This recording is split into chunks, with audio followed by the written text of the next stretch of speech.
Ayan po, biyak yan. Para lang siya malagyan ng mga ingredients sa loob. Ayan na po siya. Dito, pwede rin natin lagyan dyan para madaling maluto. Kasi marami tayong luluto eh. Ayan. Okay lang yun. Ayan po, hayaan natin siya dyan maluto hanggang mamaya. Kita nyo po, walang mantika yan. Walang mantika yan. Wala.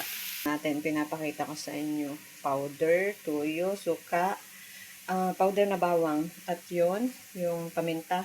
At saka ito yung, ano ba yung tawag dyan? Sili na powder. At ang ginamit po natin ay olive oil.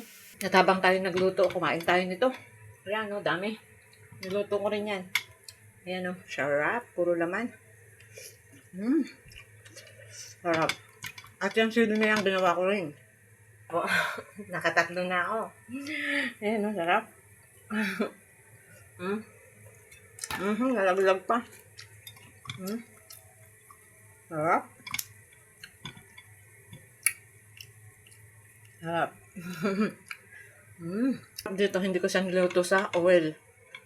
Konting oil lang, pero olive. Naku ako. Ayan, panlima.